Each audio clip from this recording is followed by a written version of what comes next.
28 जुलाई 2015 को मुंबई के दादा राव भिलोरे जी को एक बुरी खबर मिली। उन्होंने अपने इकलौते बेटे को बारिश के कारण सड़क पे बनने वाले गड्ढे में बाइक के साथ गिरने की वजह से खो दिया। अब वो ये नहीं चाहते थे कि ऐसे अब किसी की भी मौत हो और इसके लिए उन्होंने बीएमसी में गड्ढों को भरने के लिए एप्लीकेशन लगाई, लेकिन उनकी एप्लीकेशन पे किसी ने कभी ध्यान ही नहीं दिया।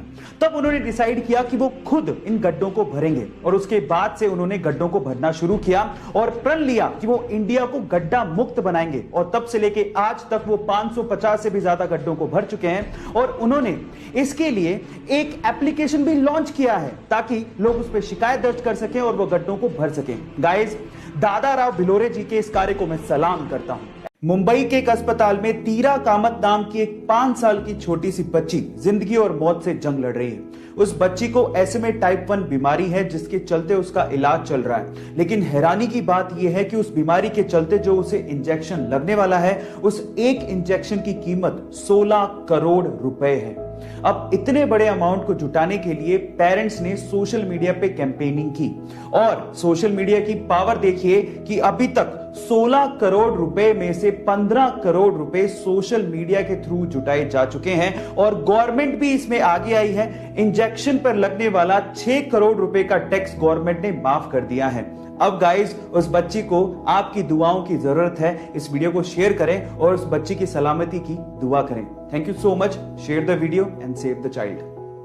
गाइस, ऑस्कर अवार्ड पूरी ही दुनिया के सिनेमा कलाकारों के लिए सबसे बड़ा ड्रीम अवार्ड होता है, लेकिन मैं तो ये सोचता हूं कि जिस भी कलाकार को ये ऑस्कर अवार्ड मिलता होगा और उसके बाद स्टैंडिंग ओवेशन और तालियां मिलती होंगी तो शायद उसको जिंदगी में किसी और चीज की चाह रहती नहीं होगी, है ना। चलो मैं इससे रिलेटेड एक सवाल पूछता हूं। क्या आप ये जानते हैं कि ऑस्कर अवार्ड की हिस्ट्री में किस कलाकार को सबसे लंबा स्टैंडिंग ओवेशन दिया गया? तो चलिए मैं आपको इसका जवाब देता हूं। वो कलाकार थे चार्ली चैपलिन, जिन्हें 12 मिनट के लिए स्टैंडिंग ओवेशन दिया गया और स्टैंडिंग ओवेशन के बाद वो काफी ज्यादा इमोशनल भी हो गए थे। गाइस, ये अमेजिंग फैक्ट जान के आपको कैसा लगा चैट सेक्शन में जरूर लिखिएगा। हार्ड वर्क की बदौलत अपने आलोचकों को जवाब कैसे दिया जाता है ये आप टीम इंडिया के KL राहुल से सीख सकते हैं। कुछ दिनों पहले तक लोग उसके टीम में होने पर सवाल या निशान लगाया करते थे, कहा करते थे कि वो कोहली का दोस्त है, सिर्फ इस वजह से टीम में बना हुआ है। लेकिन न्यूजीलैंड के खिलाफ हुई हालिया T20 सीरीज में अपनी परफॉर्मेंस के बदौलत उसने साबित कर दिया कि वो अपने दम पर टीम में है। उसने ना सिर्फ विकेट कीपिंग की, जरूरत पड़ने पर उसने कप्तानी भी की और सबसे ज्यादा सीरीज में रन बनाकर मैन ऑफ द सीरीज भी बना।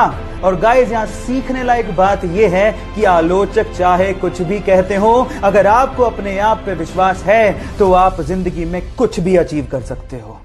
इंडिया के जोधपुर सिटी में रहने वाले इस कपल ने बहुत सारे बिजनेस ट्राई किए लेकिन सब में असफल रहे। वो कुछ क्रिएटिव करना चाहते थे लेकिन कुछ दिमाग में नहीं आ रहा था। एक दिन उनको कबाड़ में पड़ा हुआ एक टिन का डब्बा मिला। उन्होंने सोचा कि क्यों ना इसी को रिसाइकिल किया जाए और फाइनली उन्होंने उसी टिन के डब्बे को एक खूबसूरत बैठने वाले स्टूल में कन्वर्ट कर डाला। अब लाइफ को चेंज कर देने वाला एक धांसू आइडिया उनके सामने था। जिस चीज को लोग वेस्ट समझते थे उसी को ही उन्होंने क्रिएटिव प्रोडक्ट में बदलना शुरू कर दिया था। पहला ऑर्डर उन्हें डेनमार्क से मिला और देखते ही देखते उन्होंने एक ऐसी कंपनी खड़ी कर डाली जो कि 36 देशों में अपना बिजनेस करती है और आज इंडिया की सबसे बड़ी रिसाइकिल हैंडीक्राफ्ट कंपनी है। Yes guys, I am talking about Preeti international. Guys, यहां सीखने लायक बात यह है कि एक आइडिया आपकी दुनिया बदल सकता है, तो आपका वो आइडिया कौन सा है? चैट में जरूर बताइएगा। बेंगलोर का एक कॉमन मैन जो पेशे से नाई है, उसने अपने हार्ड वर्क की बदौलत ऐसा अनकॉमन अचीव किया जिसे आप सुन के हैरान रह जाएंगे। उसके पास टोटल 378 कारें हैं जिसमें से 120 कारें लग्जरियस हैं, जैसे कि Rolls Royce, BMW, Jaguar, Audi. ये उसकी कारों के जखीरे में शामिल हैं। अब आप लोग सोच रहे होंगे कि ये सब उसे विरासत में मिला होगा। नहीं, 14 साल की उम्र में वो अखबार और दूध बेचने में मजबूर था। पापा के नाई के बिजनेस को वो आगे बढ़ा रहा था लेकिन वो लाइफ में कुछ बड़ा अचीव करना चाहता था।